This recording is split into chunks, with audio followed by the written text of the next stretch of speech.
हाँ कुंजन जी, जय जिनेन्द्र। जय जय सौरभ जी। आप इधर आए, मिलना भी नहीं हो अपना, चले भी गए आप उन्हें। हाँ सौरभ जी ये टाइम टाइम का ही वो हो गया, पेपर वर्क हुआ नहीं और वो भी थोड़ा लेट ही हो गया। रजिस्ट्री हो गई नहीं हुई अभी? नहीं हुई अभी तक। अच्छा नहीं हुई, फिर चले क्यों गए आप? ताकि मेरी टिकट एकदम फिक्स थी, वो चेंज ही नहीं हो रही थी, और सेकेंड थिंग मेरे को ऑफिस में भी थोड़ा काम बढ़ गया। फिर कब है रजिस्ट्री? अभी बीजल आ रही है ना, मई में वो करने वाली है तब। अच्छा अच्छा, तो उनके नाम से होगा फिर यूं। वही करना है अभी, क्योंकि अभी दूसरा ये हो गया, उन्होंने प्राइस भी बढ़ा दी अभी। प्राइस बढ़ा दी? कितनी बढ़ा दी? पहले 1100 थी, अभी 1200 कर दी। कई की रजिस्ट्री की प्राइस की, उसकी प्लॉट की? मतलब अपना जो मिनिमम होता है ना जो। अच्छा ओके, मार्च के बाद बढ़ी हो। करेक्ट, तो वो उसके वजह से ही पूरा सॉफ्टवेयर अटक अटक गया था। फीमेल के नाम से थोड़ी कम रहेगी। इसलिए ही मैंने सोचा कि बाद में अभी बीजल के नाम से करवा ले तो क्या कंपेंसेट हो जाएगा वो। हाँ नहीं ठीक है, बढ़िया है। हाँ, अपनी मिलना ही नहीं हो पाया वो। आपने बोला अपडेट देना, तो मैंने कहा आपका या तो काम हो गया, तो आपका पूछने के लिए फोन नहीं आया। जी वो स्लॉट ओपन ही नहीं हो रहे थे, वो लोग ने उस स्लॉट का कुछ किया ही नहीं। अच्छा अच्छा अच्छा। पेमेंट पूरा दे दिया आपने? पेमेंट हो गया। चलो बढ़िया है।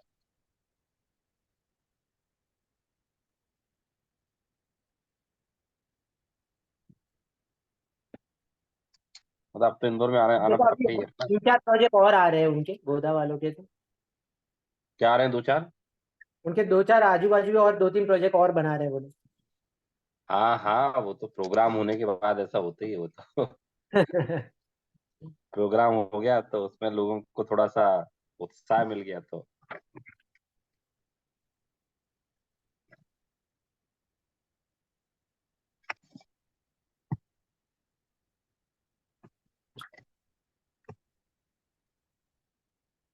अभी तो मैंने सुना है ड्राई द्वीप में भी अच्छी प्राइसेस हो गई है मतलब। हाँ वो थोड़ा सा बढ़िया, पूरा बेल्ट अच्छा हो गया वो। वो इम्पैक्ट ही आ गया वहाँ पे वो। एयरपोर्ट से नजदीक है, मेट्रो का भी चल रहा है, मेट्रो हो जाएगा तब और भी। एयरपोर्ट से नजदीक है, मेट्रो हो गया, और थोड़ा एकदम खुला खुला ओपन स्पेस काफी है ना उधर। करेक्ट करेक्ट करेक्ट करेक्ट, वो ही सबसे इम्पोर्टेंट है। तो ओपन स्पेस के उससे लोग जा रहे हैं।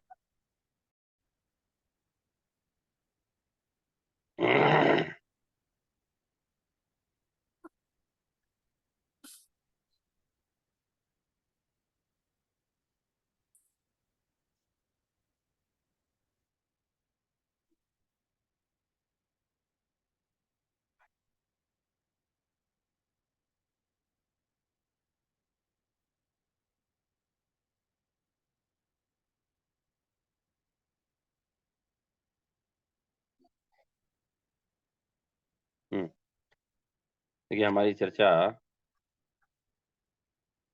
आचार्य कुंद कुंद रचित समय सार पे चल रही है। समय सार में हमारी 34-35 नंबर की गाथा पे हमारी चर्चा हुई हुई है,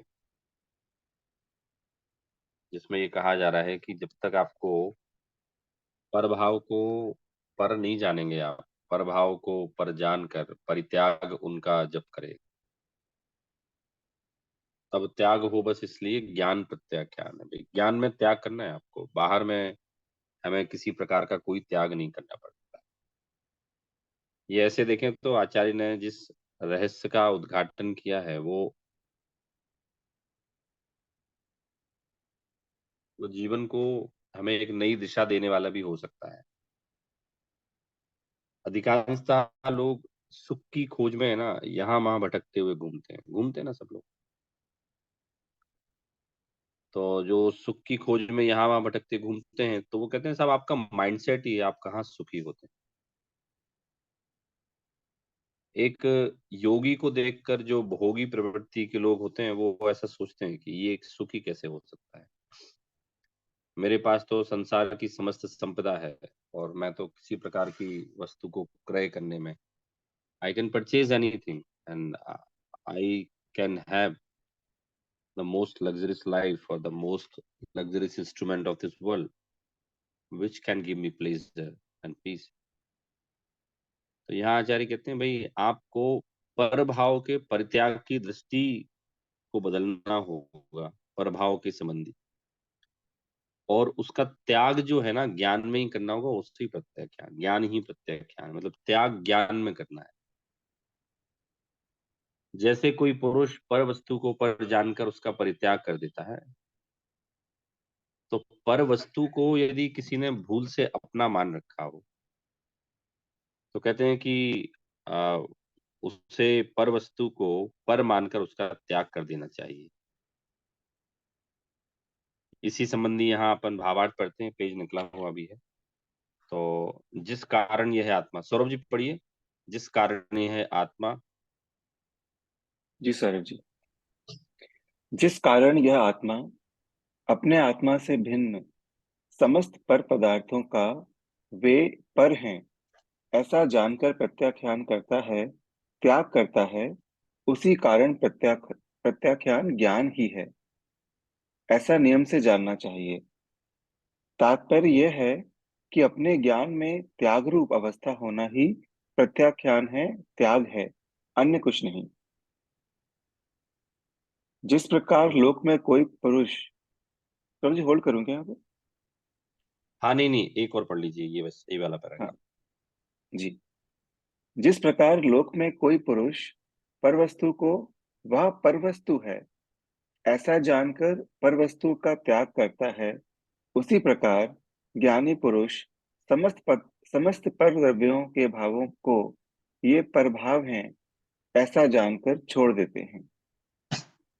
हाँ देखिए क्या कह रहे हैं, मतलब ये जो सिद्धांत यहाँ आ रहा है, प्रत्याख्यान ज्ञान ही प्रत्याख्यान है, ये सिद्धांत हमें जीवनोपयोगी सिद्धांत है। इट मीन्स दिस सिद्धांत if be apply in a life, definitely many problems or all problems can be solved by this problem, by this principle। क्योंकि यहाँ ये कह रहे हैं कि आपको ऐसा मानना चाहिए, ऐसा नियम से जानना चाहिए कि ज्ञान में जो त्याग करता है वो ही प्रत्याख्यान ही ज्ञान है, मतलब ज्ञान में ही त्याग करना है, बाहर में कोई त्याग नहीं करना है। फिर कह रहे हैं कि जिस प्रकार से संसार में कोई पुरुष पर वस्तु को पर जानता है और पर वस्तु को पर जानकर ऐसा परित्याग करता है, उसी तरह से ज्ञानी पुरुष भी समस्त पर द्रव्यों को पर मानता है। ये पर भाव है ऐसा जानता है वो, ये पर भाव है, ये स्वभाव है ऐसा मानता है, ऐसा जानकर छोड़ देते हैं। तो जिस कारण से ये आत्मा अपने आत्मा से भिन्न समस्त पर पदार्थों को भी पर हैं ऐसा जानकर प्रत्याख्यान करता है, त्याग करता है, उसी कारण प्रत्याख्यान ज्ञान ही है, ऐसा नियम से जानना चाहिए। मतलब कोई बाहर में बहुत तोड़फोड़ करने की आवश्यकता नहीं है, आपको अंतरंग में आनंद, अंतरंग में ही त्याग करना है और अंतरंग में ही आपको ग्रहण करना है। अब आत्मख्याति में इसका भाव जो स्पष्ट किया गया है वो पढ़ते हैं। सौरभ जी पढ़िए, यह ज्ञाता दृष्टा भगवान आत्मा। यह ज्ञाता दृष्टा भगवान आत्मा अन्य द्रव्यों के स्वभाव से होने वाले अन्य समस्त प्रभावों को अपने स्वभाव भाव से व्याप्त न होने के कारण परिरूप जानकर त्याग देता है। इसलिए यह सिद्ध हुआ कि जो पहले जानता है वही बाद में त्याग करता है, अन्य कोई त्याग करने वाला नहीं है। इस प्रकार आत्मा में निश्चय करके प्रत्याख्यान के समय प्रत्याख्यान करने योग्य परभाव की उपाधि मात्र से प्रवर्तमान त्याग के कर्तृत्व का नाम होने पर भी परमार्थ से देखा जाए तो प्रभाव के त्याग के कर्तृत्व का नाम अपने को नहीं है, क्योंकि स्वयं तो ज्ञान स्वभाव से च्युत नहीं हुआ है। इसलिए प्रत्याख्यान ज्ञान ही है ऐसा अनुभव करना चाहिए। हाँ देखिए क्या कह रहे हैं, यह ज्ञाता दृष्टा भगवान आत्मा अन्य द्रव्यों के स्वभाव से होने वाले अन्य समस्त पर भावों को अपने स्वभाव भाव से व्याप्त ना होने के कारण पररूप जानकर त्याग देता है। ये जो ज्ञाता दृष्टा भगवान आत्मा है, जीव है, ये क्या करता है, अन्न पर द्रव्यों को वो स्वभाव भाव नहीं है ऐसा जानता है, और ये मेरे स्वभाव भाव नहीं है वो ऐसा जानकर उनका परित्याग कर देता है। तो इससे ये तो सिद्ध हुआ कि जो पहले जानता था वही बाद में त्याग करता है। अन्य कोई त्याग करने वाला नहीं है। तो त्याग करने वाला कोई अन्य नहीं है, कोई दूसरा नहीं है। जो पहले जान रहा था ना उसी ने तो त्याग किया, वही त्याग करता है, कोई दूसरा व्यक्ति त्याग नहीं करता है। तो ज्ञाता दृष्टा भगवान आत्मा का मतलब यह है कि हमारी आत्मा का जो स्वभाव है वो जानने रूप स्वभाव है, और उस ज्ञान ने अपने आत्मा के स्वभाव को जाना, समस्त पर द्रव्यों को जाना, और वो उसके आत्म स्वभाव से मैच नहीं हो रहा है, उसका पर वस्तु मैच नहीं हो रही है। तो उसने फिर अपने ज्ञान में त्याग किया, इसलिए ये तो सिद्ध हो गया कि जो पहले जानता था वही बाद में त्याग करता है, अन्य कोई त्याग करने वाला नहीं। मतलब वो ग्रहण भी मैंने ज्ञान में किया था और उसका त्याग भी मैंने ज्ञान में किया है, अलग से कोई त्याग नामक वस्तु तो नहीं है। इस प्रकार आत्मा में निश्चय करके प्रत्याख्यान के समय प्रत्याख्यान करने योग्य पर भाव की उपाधि मात्र से प्रवर्तमान त्याग के कर्तृत्व का नाम होने पर भी परमार्थ से देखा जाए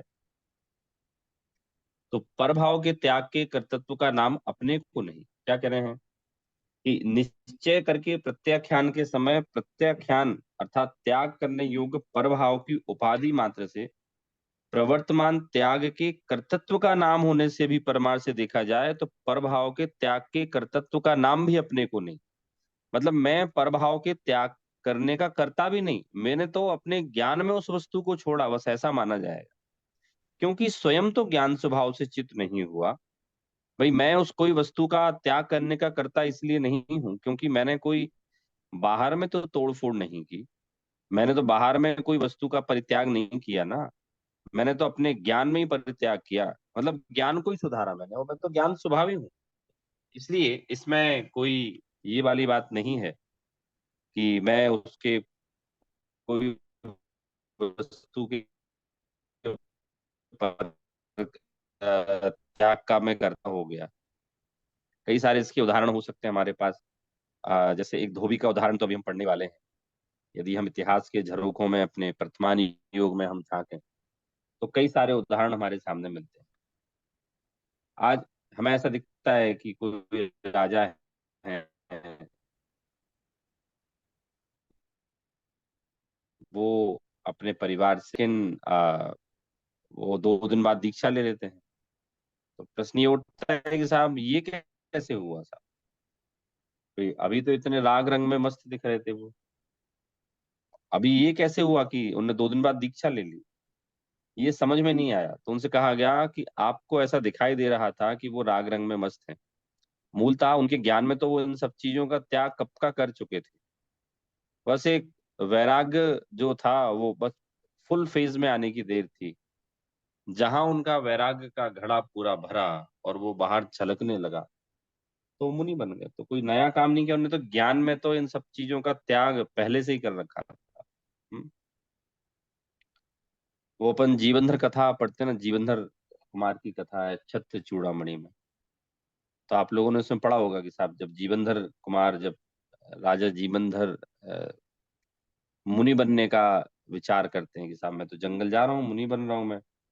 तो अब उनकी 8 रानियां थी, तो 8 रानियों को बड़ी घबराहट हुई कि साहब अगर हमारे स्वामी दीक्षा ले ली उनने तो हमारा क्या होगा, हमें तो उनसे बहुत अनुराग है। तो उनसे कहा गया कि साहब आप एक काम करो, आप अ, मत जाओ। नहीं बोले हम तो जाएंगे, जाऊंगे साहब। तो अच्छा एक काम करो, फिर हमारी आखिरी इच्छा पूरी कर जाओ, एक बार अपन सब लोग 8 रानियां और आप अपन लोग स्विमिंग पूल में नहा लेते हैं। तो पहले ऐसे राजाओं के एक कॉन्फिडेंशियल इंटरनल स्विमिंग पूल हुआ करते थे उनके राजमहल। ठीक है साहब नहा लेते हैं। तो उनका रानियों का ये था कि भाई हमारे रूप सौंदर्य को देखकर ये जीवेंद्र कुमार फिर से हमें रम जाएंगे और रुक जाएंगे। क्योंकि जीवेंद्र कुमार को त्याग रानियों को नहीं करना था, ना राज्य को करना था। वो अपने ज्ञान में तो त्याग कर ही चुके थे। जब ज्ञान में त्याग कर चुके थे तो बहिरंग वस्तु कैसी सौंदर्य प्रधान हो, कैसी भी सुंदरता को लिए हुए हो, तथापि वो उनके वैरागी मन को तो आकर्षित ना कर पाई ना। ऐसे कई सारे उदाहरण हमारे पास जनागम में और बहुत सारे मिलते हैं। एक सुकुमाल मुनि का भी उदाहरण हमारे सामने मिलता है। सुकुमाल मुनि थे और सुकुमाल मुनि को भी जब बैराग आया उनको, तो उनकी माँ बड़ी चिंता की स्थिति में रहती थी, क्योंकि सुकुमाल के जो पिताजी थे वो भी मुनि बन गए थे और ये एक इकलौता बेटा था। तो किसी ने कह दिया था साहब ये भी आगे जाके मुनि बन जाए। तो जब पता चला उनको कि साहब मेरी आयु तो 2 दिन शेष है केवल, तो उनने तो अपने ज्ञान में सब चीजों का त्याग कर दिया, सब चीजों का परित्याग कर ही दिया उनने तो। हम्म? तो ऐसे कई सारे उदाहरण हमारे सामने मिलते हैं ग्रहण करने और त्याग करने के। हम अपने ज्ञान में ही ग्रहण करते हैं, ज्ञान में ही हम त्याग करते हैं। तो ये बहुत इंपॉर्टेंट चीज है कि आ, कोई कहता है साहब हम अमुक जगह रहते हैं, हमें वहां बहुत अच्छा लगता है। कोई कहता है हम वहां रहते हैं, हमें बहुत अच्छा लगता है। जगह तो अपनी अपनी जगह है। So there is no place which can give you pleasure और sorrow, but it is up to you whether you consider that place is a pleasureful or sorrowful। यहाँ यही करेंगे साहब, हम हम उसके त्याग के कर्ता बिल्कुल नहीं है, क्योंकि मेरा जो ज्ञान स्वभाव है ना, मैं अपने ज्ञान स्वभाव से तो नहीं हटाना। मेरा ज्ञान स्वभाव जैसा था वैसा ही है, इसलिए जो ज्ञान है वही प्रत्याख्यान है, वही त्याग है। हम्म? हम अपने कहते हैं ना कि साहब, एक रहीमदास जी ने एक ऐसा लिखा है दोहा की, किसी को अगर बहुत बड़ी सजा देनी हो तो कौन सी सजा दी जा सकती है? तो उन्होंने एक शब्द का प्रयोग किया है, चित से दियो उतार। जानते हैं आप लोग इसका मीनिंग है कि सबसे बड़ी जो सजा है वो चित से उतार देना है।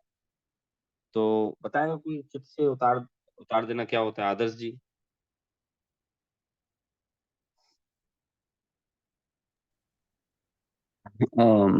रियलिटी पे वापस लाना, रियलिटी में वापस लाना, ऐसा। नहीं नहीं, उन्होंने ब्रज भाषा में लिखा है। तो वो थोड़े से, ये जो राइटर्स होते हैं ना, इनकी लिखे कुछ और होते हैं, उनकी मीनिंग कुछ और निकलते हैं। वो ये कह रहे हैं या कि नहीं पता। मैं पूरा छंद भूल रहा हूँ, लेकिन आखिरी का ये मुझे याद है, चित से दियो होता। साहब किसी की सबसे बड़ी सजा क्या है? किसी को आपको पनिश करना हो तो पनिश करना कोई दुश्मन को नहीं, अपने वाले को पनिश करना हो। तो कह रहे साहब चित से दियो उतार, अब तुम मन से उतर गए हो मेरे। मन से मतलब मैंने अपने ज्ञान में तुम्हारा स्वरूप भाषित कर लिया है, मैंने अपने ज्ञान में तुम्हारा परित्याग कर दिया है। अब बाह में मैं तुमसे अच्छे से बोलते हुए दिखाई दूं, तुम मुझसे दिखाई दो, उससे कुछ नहीं होता। चित से दियो उतार, मैंने अपने चित से उतार दिया है। तो यहाँ भी यही करेंगे साहब, ज्ञान में त्याग करना है। वो जो त्याग करना है ज्ञान में करना है। और प्रत्याख्यान जो शब्द आया है स्पेशल, वो इसी चीज के लिए आया है कि प्रत्याख्यान मतलब त्याग क्या है। कि प्रत्याख्यान मतलब ये है कि अपने ज्ञान में जो भी हमने चीज सोची है, जो भी हमने ग्रहण की थी, उस ज्ञान में ग्रहण की हुई वस्तु को त्याग कर देना। तो प्रत्याख्यानी ज्ञान है, ऐसा अनुभव करना चाहिए, यहाँ लिखा है। अभी फिर इसके बाद उदाहरण दे रहे हैं। तो चलिए आदर्श जी पढ़िए इसको। अब इसी बात को दृष्टांत के माध्यम से स्पष्ट करते हैं।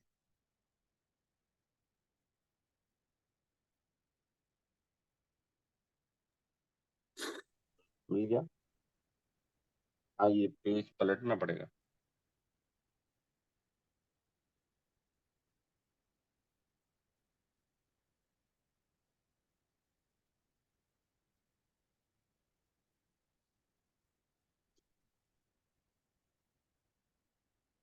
इसी इसी प्रकार आत्मा आत्मा भी भ्रमवश, वो वाला।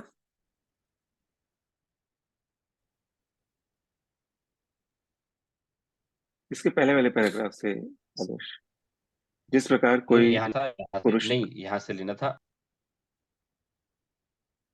हाँ बराबर यही। जिस प्रकार जिस कोई प्रकार कोई पुरुष पुरुष धोबी के घर से, यहाँ से पढ़ने आदत।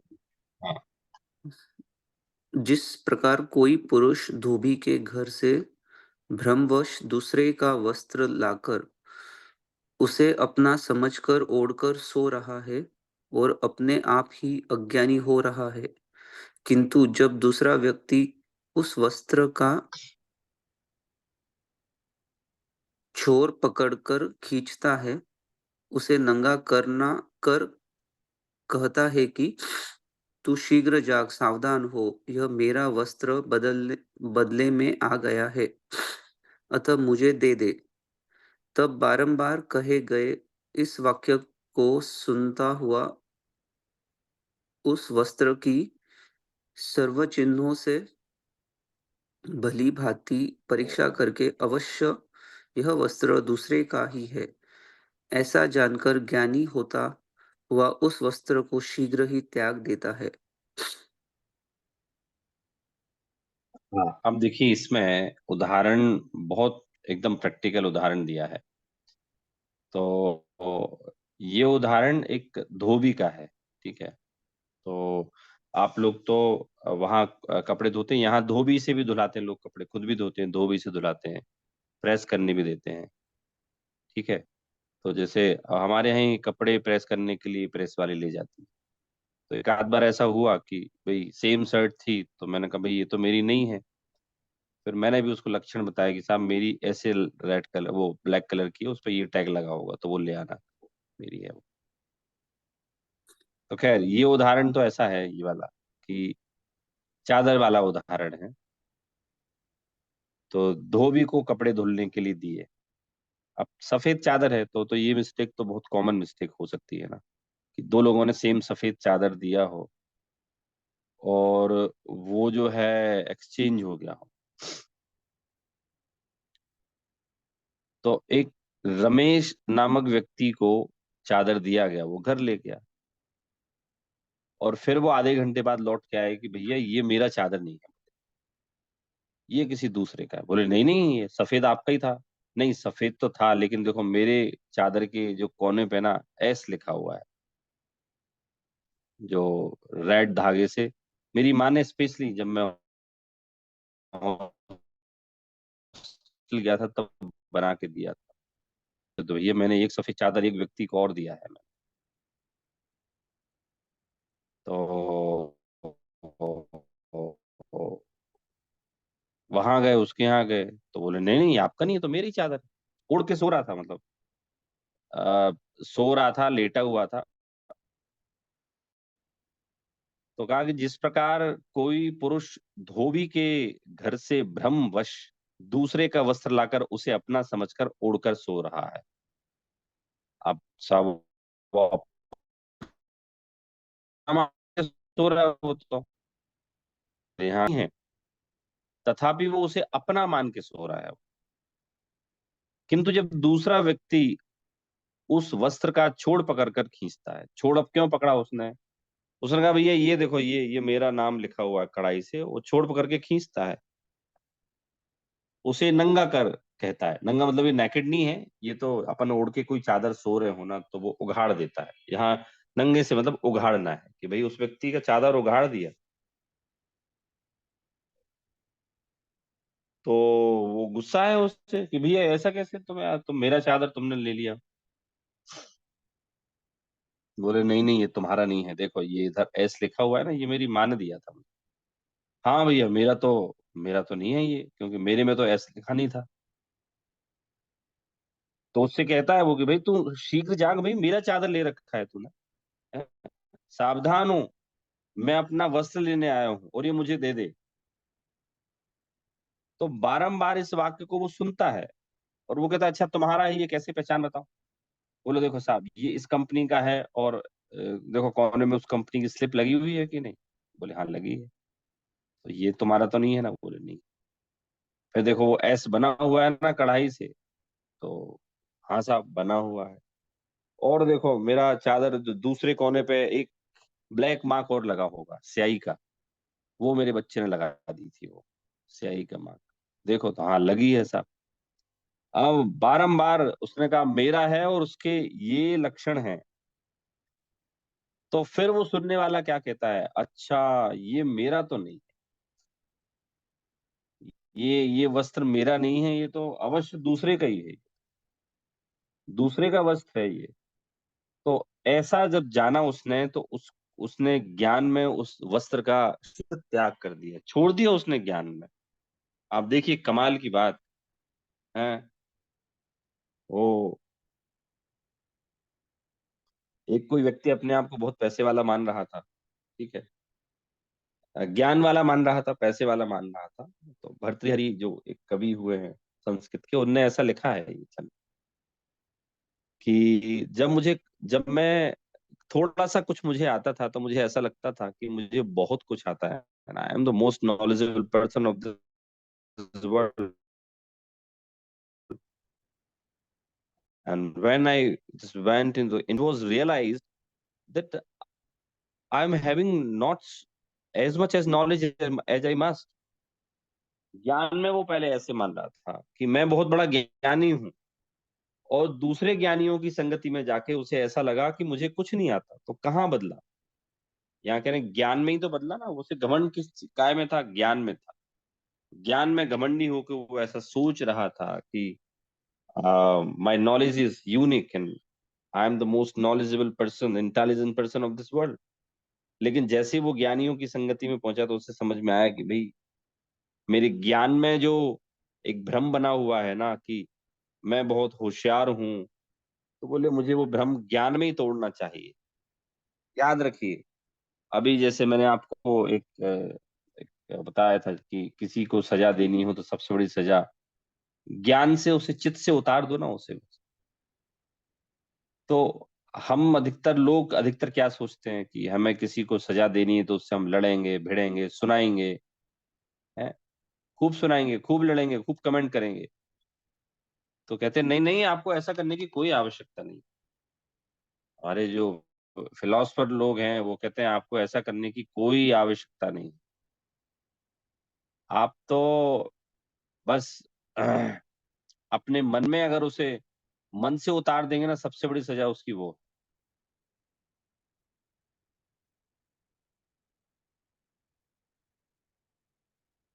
जैसे क्या बोलते हैं, एक पुरानी मूवीज की बात होगी, अभी की मूवीज तो एक कंटेंट ही चेंज होने लगा। पुरानी मूवीज बता रहा हूँ मैं, तो उसमें ना पति अपनी पत्नी से नाराज हो गया।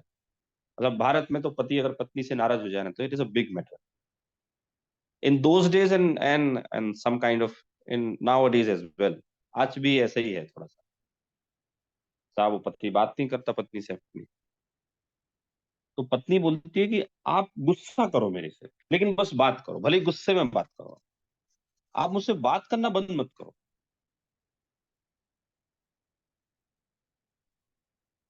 इसका उदाहरण ग्रंथों में मिलता है। आप लोगों को पवन और अंजना की जो है ना कहानी मालूम होगी, मालूम है सब लोगों को? पवन और अंजना, हनुमान जी के मम्मी पापा।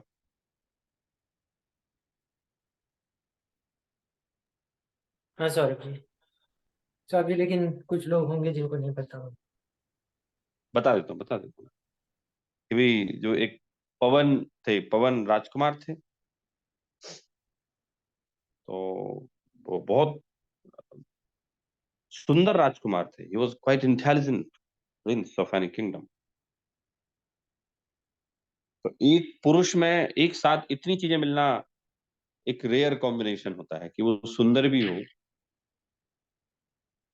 एडुकेटेड भी हो, धर्मात्मा भी हो, वीर भी हो, धनवान भी हो, चतुर भी हो, बुद्धिमान हो, विवेकमान हो, सरलता को लिए हुए हो। So these all super qualities only one person was having, Pawan. Okay, राजकुमार पवन जो थे वो रख रहे थे।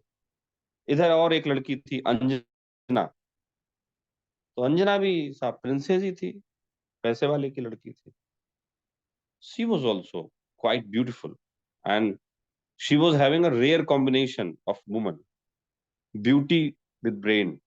क्योंकि ये कहावत फेमस है कि अगर कोई स्त्री सुंदर है तो वो उसमें ब्रेन उतना ज्यादा नहीं होगा, और ब्रेन है तो सुंदर नहीं होगा। लेकिन जो सती अंजना थी, वो उनका ये कॉम्बिनेशन उन पे फिट बैठता था। A lady beauty with brain. वो भी धर्मात्मा थी, आज्ञाकारी थी, सरल स्वभावी थी। तो इन दोनों की सगाई तय हो गई थी, पवन और अंजना की। तो वो अंजना इतनी आकर्षक थी कि पवन से रहा नहीं गया कि साहब मैं एक बार तो इनको देखूंगा। तो वही, अभी समझ लो जिस रिसोर्ट में गए होंगे ये लोग सगाई करने के लिए, तो इनने कहा मैं तो देखूंगा, लेकिन पहले थोड़ी मर्यादाएं होती थी ना कि साहब मैं सीधे मिलने नहीं जाऊंगा, मैं तो बस दूर से देखना है मुझे तो केवल। क्योंकि सीधे मिलने जाना तो मर्यादा का उल्लंघन कहलाता है ना। तो दूर से वो विद्याधर थे उनके मित्र, तो वो उड़ के ऊपर महल के झरोखे में से पवन वो just trying to see her beauty, है ना, सोने से पहले उसकी सुंदरता देखना चाहते थे। ठीक है, तो उन्होंने देखा कि एक दासी उनके बाल बना रही थी, अंजना के। अब वही दासियां हैं तो वो तो मजाक करेंगी ना आपस में। तो बोले राजकुमारी, ये जो पवन है ना, ये कोई बहुत खास नहीं लगेगा हमें, तो जो पहला राजकुमार था ना वो बहुत अच्छा था। अब वो तो अंजना समझ रही थी कि ये तो छेड़ रही है मेरे को, पवन की तारीफ सुनना चाहती है मेरे से। तो वो शर्मा रही थी वो। अब साहब प्राइवेट बात चल रही इस दासियों की, सहेलियों की, अंजना की। अब ये बीच में सुनने लगे ये बातें। तो इनको ये लगा कि इनको पहले वाला राजकुमार पसंद था, मैं पसंद नहीं आया, तभी तो इनने मुझे डिफेंड नहीं किया। ये अपनी दासी को, सहेली को बोल सकती थी अंजना कि नहीं नहीं ऐसा नहीं है, बोले वो सारे राजकुमारों में सबसे अच्छा वही था। जबकि वो तो एक सभ्य लड़की थी ना, तो वो तो मनी मन तो पवन को पति मान ही लिया था ना, और उन प्रभाव थी। अब बस ज्ञान ही प्रत्याख्यान है, पता है। पवन ने ज्ञान में अपनी वो अंजना का त्याग कर दिया। अब तो क्वेश्चन ये उठता है कि फिर शादी नहीं करते साहब? भाई न, त्याग, शादी करते? नहीं नहीं, पहले तक नहीं होता था। एक बार for boy and my girl is just going to be married, तो उसमें एक सामाजिक प्रतिबद्धता आती थी। अगर आप शादी नहीं करेंगे ना, तो उस लड़की से शादी कोई भी नहीं करेगा। और वो परिवार जो है उनको शर्मिंदगी झेलनी पड़ेगी। तो पहले ऐसे ऐसे प्रॉमिस नहीं होते थे कि टूट जाए। शादी तो हो गई। अंजना ये नहीं समझ पाई कभी कि साहब आप मेरे से बात क्यों नहीं करते। इतनी सुंदर अंजना, ऐसा लिखा उसमें ग्रंथ में, पद्म पुराण में, इतनी सौंदर्य युक्त अंजना का समस्त रूप सौंदर्य जाता रहा। वो पवन से बार बार पूछती, स्वामी मुझसे गलती क्या हुई, मैंने ऐसा क्या अपराध किया, आप मुझे किस अपराध की सजा दे रहे हैं, आप मुझसे बात तो करो। लेकिन नहीं, पवन मौन रहते थे, कुछ नहीं कहते थे। ठीक है, अब वो एक कर्म का उनका उदय था, वो ने प्रतिमा जी को कुएं में डाला था, इसलिए चक्कर हुआ ये। लेकिन अब ऐसे देखें तो देखो, ये इतनी बड़ी जो घटना हो रही है ये, अच्छा ये बात पूरी फैमिली को ही पता थी इधर ससुराल पक्ष में कि साहब पवन जो है वो अंजना से विमुख है। विमुख है के सारे मीनिंग निकलते हैं कि भाई वो बात नहीं करते हैं, अभी एक साथ रहते नहीं, रहते मतलब एक घर में रहते हैं लेकिन एक साथ नहीं रहते। सबको पता था, ये कॉमन फैक्ट था। एक बार पवन के पिताजी ने कहा बेटे वहां जाना है तुम्हें, वो अमुक राजा है और he is a friend, and कुछ अपने आर्मी पर्सन्स को लेकर उनकी सहायता के लिए वहां जाओ। ठीक है पापा, चला जाता हूँ मैं। तो ये रात्रि में ने विश्राम किया एक जंगल में, और सामने चकवा चकवी, जानते ना आप लोग क्या बोलते हैं इंग्लिश में चकवा चकवी को?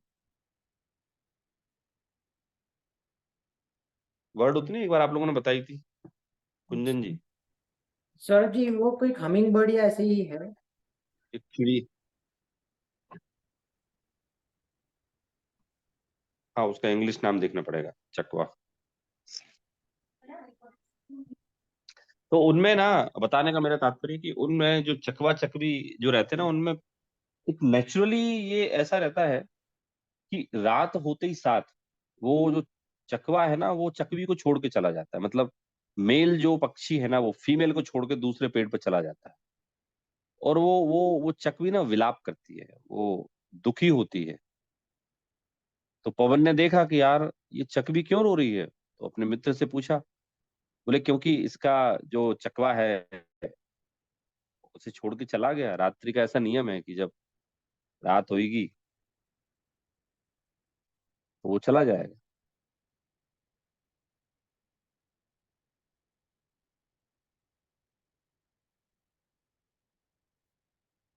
तो इसे ध्यान आया, इनको पवन को ध्यान आया कि मैं भी तो अपनी पत्नी को छोड़ के आया हूँ, और मैं तो उस पर इतने टाइम से ध्यान ही नहीं दे रहा हूँ, सालों से। वो कितनी दुखी होगी। अब देखिए, ज्ञान की बात हो रही थी ना हमारी, ज्ञान ही प्रत्याख्यान है। तो जैसे ये धोबी के जो क्या बोलते हैं, जो व्यक्ति ने चादर का निर्णय किया, ऐसे ही यहाँ भी अब सीन बाहर में कुछ नहीं बदला। अंजना का, अंजना वही है, पवन वही है, उनके माता पिता, घर महल सब वही है। अब इनको लगा कि ओहो, मैं तो बहुत इनजस्टिस किया उसके साथ। It has been so long time and I was not even in her touch, even I was not talking to her even. मैंने तो उससे पूछा भी नहीं कि भाई ये वाली बात थी तो इसमें तुम्हारी सफाई क्या है, what you just wanted to say about this. हो, मैंने बहुत अन्याय किया है इसके साथ। उन्होंने अपने मित्र से कहा, देखो मुझे उससे मिलने जाना है, अंजना से मिलने जाना है मुझे, कुछ भी हो जाए। बोले साहब ऐसे तो नहीं जा सकते, क्योंकि ये तो बहुत शर्म की बात हो जाएगी ना कि मैं पत्नी से मिलने आया हूँ। तो पहले तो माता पिता का बड़ा सम्मान करते थे ना बच्चे। तो बोले नहीं नहीं, चुपचाप चलो, अभी तो वो विद्या थी, उड़ के जा सकते थे। तो वो ऊपर पहुंचे अंजना के कमरे में। तो अंजना से उन्होंने सॉरी बोला कि मैंने तुम्हारे साथ बहुत अन्याय किया। तो बोले स्वामी, मुझे ये समझ में ही नहीं आया कि आप मेरे से इतने सालों से बात क्यों नहीं कर रहे थे, और अब क्यों बात करने के लिए आप आ गए, समझ नहीं आया मुझे तो। बोले कुछ नहीं, मैंने ज्ञान में ही तुम्हारा त्याग किया था और मैंने ज्ञान में ही ग्रहण कर लिया तुम्हारा। तुम में कोई बदलाव नहीं आया, और कोई बदला कुछ नहीं बदला, बस न जाने किस कर्म के वशीभूत ज्ञान में ही मैंने तुम्हारा त्याग कर रखा था, और ज्ञान में ही मैंने तुम्हारा ग्रहण कर लिया। फिर उन्होंने पूरी बात बताई, कि ऐसा ऐसा था, and I was peeping in your just palace, and that time you and your friend was just talking, discussing this thing।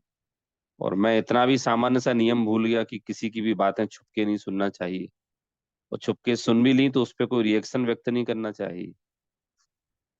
तो बोले स्वामी, मैंने तो जिस दिन से आपको देखा था, तो आपके इतने सारे गुणों को देखकर एक भारतीय नारी ने तो, मैंने तो उसी दिन आपको अपना स्वामी स्वीकार कर लिया।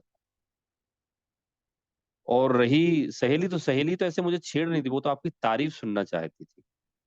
क्योंकि मैं संकोच स्वभावी थी, तो मैं मन ही मन बहुत खुश हो रही थी कि आप मुझे मिले, आपसे अच्छा कौन मिलेगा।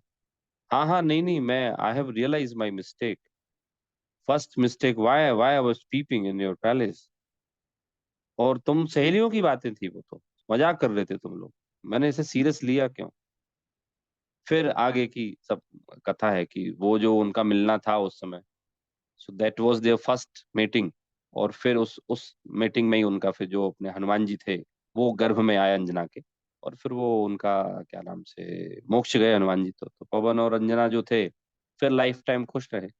यहाँ पूरा ये उदाहरण बताने का पर्पस बिहाइंड इज दैट कि पवन ने ज्ञान में ही अंजना का त्याग किया था और ज्ञान में ही ग्रहण कर लिया, बाहर में कुछ नहीं बदला, कुछ भी नहीं बदला।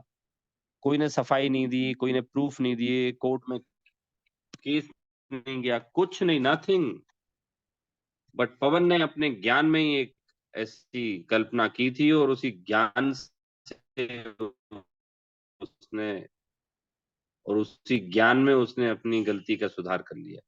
So this is, really very important thing. If someone is just considering his life as a joyful due to the sensual place or the outer things or the material, there is no need to destroy anything. But only the thing, you will have to change your mind. If you have made up your mind that the external things can give me pleasure and permanent peace, it is a delusion. So there is no need to rectify even a single particle of this world. But the need is only that you have to modify your thought, your ज्ञान. ग्रहण करना है तो ज्ञान में करना है, त्याग करना है तो ज्ञान में करना है. This is important. तो ये उदाहरण जो दिया है आचार्य ने, जिस प्रकार कोई धोबी के घर भ्रमवश दूसरे का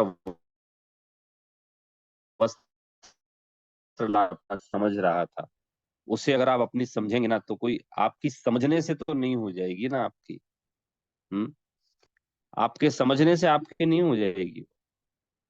आपने ज्ञान में ऐसा मान रखा था, तो ज्ञान में उसका त्याग करो. तो उसने फिर चादर उठाया, निकाला, लक्षण बताए, तो फिर उसको ये भरोसा हो गया कि साहब ये चादर मेरा नहीं है. और ऐसा जानकर उनने उसका शीघ्र ही जो है वो त्याग कर दिया. तो आई होप आपको ये उदाहरण समझ में आया होगा. जी सर. आप ये समझ लीजिए, उदाहरण आचार्य के.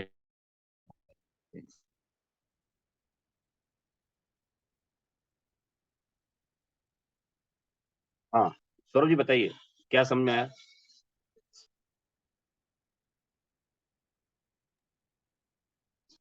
सौरभ जी, यही समझ में आया कि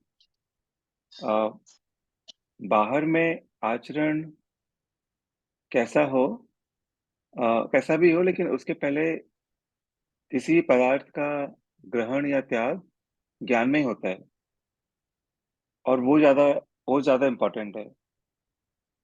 एग्जाम्पल में आपने पवन अंजना की कहानी बताई, तो उसमें भी पवन ने अंजना का त्याग अपने मन में ही कर दिया था, अपने ज्ञान में ही कर दिया था, और ग्रहण भी कर लिया. ऐसे हम भी कोई वस्तु का ग्रहण करते हैं तो मन में उसको अपना मान लेते हैं कि हाँ, ज्ञान में ये मेरा है, ये मेरा धन है, ये मेरा घर है, मेरी संपत्ति है. और अगर त्याग भी करना है तो हमको ज्ञान में ही करना है. वंश का ज्ञान में ये हो गया कि ये मेरा नहीं है, तो वही वही त्याग है एक्चुअली में. बाहर में तो जब होगा तो होगा, लेकिन द इम्पोर्टेंट पीस इज कि वो ज्ञान में हो जाए त्याग. इसीलिए उसको ज्ञान को ही प्रत्याख्यान बोला है, ज्ञान को ही बोला है कि वही वही त्याग होता है. ठीक है. इसका कुंदन जी, इसका हम अपनी लाइफ में कैसे प्रयोग कर सकते हैं फॉर बेटरमेंट? ज्ञान ही प्रत्याख्यान है, तो how just can we apply in a life to make it better?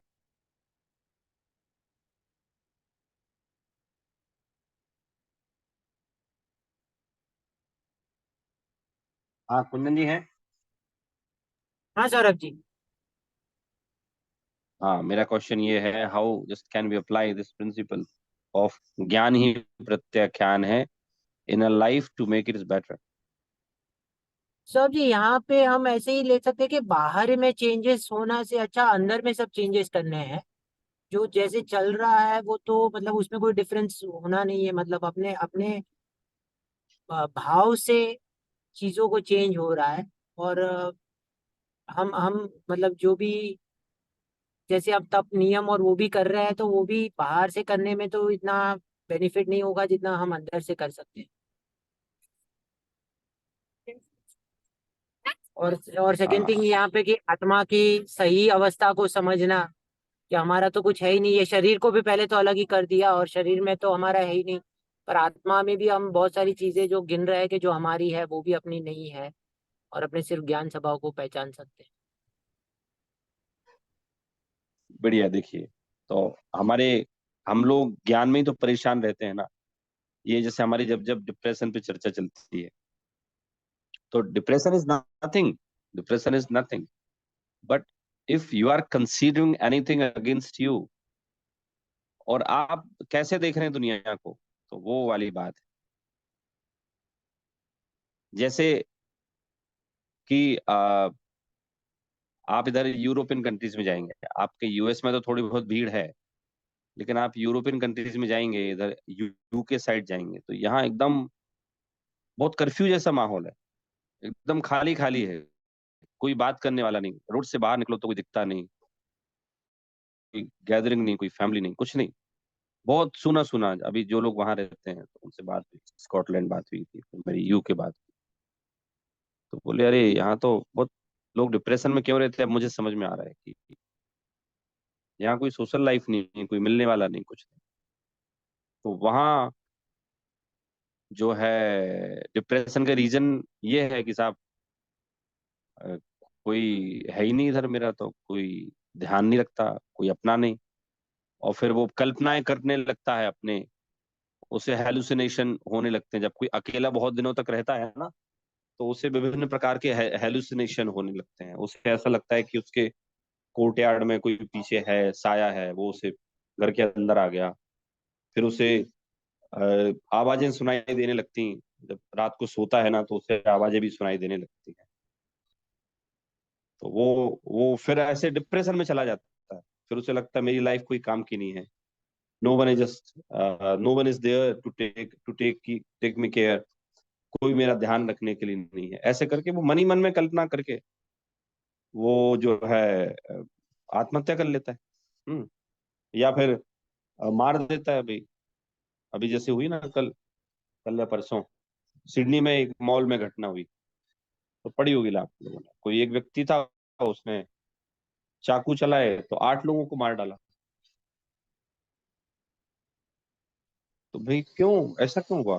तो उसने ज्ञान में कुछ मान रखा होगा अपने, संसार खराब है, ऐसा है वैसा, ज्ञान में मान रखा होगा, जिसके कारण से उसने लोगों को मार दिया। So it is very important principle which can be applied in a life to make it better. हम ज्ञान में ही मान रहे हैं ना सारी चीजें, पर पदार्थों को अपना ज्ञान में मान रहे हैं। वंस वी हैव अंडरस्टूड कि कोई भी पर वस्तु मुझसे कभी नहीं बोलती कि मैं तुम्हारी हूं, ये तो पर वस्तु से हम ही बोलते रहते हैं कि आप मेरी हो। हमें ऐसे लगता है कि हम पर वस्तु मुझे नहीं छोड़ती। मूल में तो आपने ज्ञान में पर वस्तु को ग्रहण कर रखा है, इसलिए आप पर वस्तु को नहीं छोड़ते। तो टू गेट सम्यक दर्शन is not such a hard process. Okay, because to achieve सम्यक दर्शन, you have not to earn money, you have not to set up a social, just a professional life. There's no requirement of such these things. But only one thing which you have to execute is that what you are considering as yours in Gyan, instantly by knowing that these things are not mine, you can just get rid of all these things in your thoughts. तो यहाँ जो है ज्ञान ही प्रत्याख्यान है, ये एक उदाहरण भी दिया है। मैंने भी एक उदाहरण पवन और रंजना का लिया है। आई होप आपको ये समझ में आ रहा होगा कि हाउ इम्पोर्टेंट इट इज। ये किस तरह से हमें महत्वपूर्ण है, बहुत ज्यादा। ज्ञान ही प्रत्याख्यान है। हम अपने मन में भी एक स्पेसिफिक मान्यता बना लेते हैं, जैसे मुझे रोज काम पड़ता है, मैं सब लोगों की मान्यता सही कराने के लिए उनको बोलता हूँ कि जैसे अभी अब मेरे कुछ बिजनेस कॉल यूएस से भी होते हैं, कुछ दूसरी कंट्रीज से भी होते हैं, तो people are just attracting to invest in India. तो फिर मैं उनको समझाता हूँ, वो कहते हैं इंडिया में ऐसा ऐसा है, तो मैं कहता हूँ ये आपका मन का भ्रम है, आपको इस मन के भ्रम को दूर करना पड़ेगा। आप 30 साल पहले की इंडिया की बात कर रहे हैं, अभी आप आए नहीं, आपने इसकी स्टडी नहीं की, गहराई से देखा नहीं। मैंने कहा हमें भारत में सुधार कुछ भी नहीं करना है, तो मैं उनको यही सेंटेंस बोलता हूँ जो आप लोगों को बता रहा हूँ ना, मैं उनको बोलता हूँ कि आप अपने ज्ञान में सुधार कीजिए। I am just providing you the data. What's going, India is a shining country, India will be shine. तो वो कह रहे हैं कि साहब, अब मैं उनको बोलता हूँ कि आप ये मान के चलिए कि Bharat will be the next source of power और the next economic leader in around the globe. तो वो लोग समझ जाते हैं, वो ज्ञान में जो मान रखा था उनका ज्ञान सही हो गया, और वो फिर इन्वेस्ट करने के लिए इंडिया में तैयार हो जाते हैं। क्या बदला? कुछ नहीं बदला। इंडिया में तो एक चिंदी नहीं बदली उनके कहने से, ना उनके लिए बदला। मैंने जब उनको बताया कि साहब ऐसा ऐसा है, तो उन्होंने अपने ज्ञान में बदलाव किया। So in a day to day life, me and you, we all are just facing many things which clearly just reveal that only प्रत्याख्यान ज्ञान की जो बात कही गई है, तो हमें अपने ज्ञान में ही त्याग करना है, और कहीं त्याग करने की आवश्यकता है। तो इस तरह से ब्रह्मवश जो है परद्रव्यों को के भावों को ग्रहण करके, उन्हें अपना जानकर अपना मानकर अपने में एक रूप करके सो रहा है, और अपने आप अज्ञानी हो रहा है। तो यहाँ एक शब्द आया ब्रह्मवश, अपने गलती से उसको पर वस्तु का अपना मान लिया है। एक्चुअल में वो नहीं है, कि सो रहा है और अज्ञानी हो रहा है। फिर उस अज्ञान की सजा भी भुगतता है वो, कि उसे जो परिणाम उसके हैं वो आकुल व्याकुल होते हैं। अभी देखिए, इंडिया में आपको एक नया अपडेट, इंडिया में ना एक रिलीजियस टूरिज्म बढ़ रहा है। तो भारत के लोग तो रिलीजियस जो टूरिज्म है वो उसमें पार्टिसिपेट कर ही रहे हैं, बाहर के बहुत लोग आ रहे हैं। रिलीजियस कहें, स्पिरिचुअल टूरिज्म कहें, तो बाहर के वेस्टर्न वर्ल्ड के लिए ना भारत एक अध्यात्म का नया केंद्र के रूप में बनता उभरता जा रहा है। क्योंकि सब लोगों ने ये खोज तो कर ली कि अगर सही अध्यात्म कहीं मिलेगा तो भारत में मिलेगा। हमारी जैन फिलॉसफी तो ग्रेट है ही है, लेकिन साथ में अगर हम सामान्य सदाचार की बात करें, तो भारत में जैसे हिंदू माइथोलॉजी है, वो भी सदाचार की तो बातें बताती है ना, सब चीजें। वो भी कोई हिंसा की बात तो बोलते नहीं है कि सबको मार डालो काटो, वो तो कोई फतवा जारी करते नहीं है। तो वो लोग भी नॉर्मल बातें बताते हैं। तो वो सब लोग, people are just, they are coming to just set the goal of their life. They just wanted to understand which can just avail them peace, permanent happiness। ऐसा है कि पहले माइंड उन्होंने ऐसा कर रखा था कि भाई भारत तो बहुत खराब देश है, हमें तो कोई लायक ही नहीं है। अब वहां से ज्यादा लोग आ रहे हैं, कोई पैसा इन्वेस्ट कर रहा है, कोई फैक्ट्री खोल रहा है, कोई स्पिरिचुअल जो कंसेप्ट है वो समझ रहा है। तो इस तरह से बदलाव कहीं नहीं करना है, हमें बदलाव करने की आवश्यकता हमारे सदैव मन में है। तो यहाँ जो कहा कि अपने में एक रूप करके सो रहा था और अपने आप अज्ञानी हो रहा। और एक सौरभ जी, पैराग्राफ एक और प्रश्न बचा। था।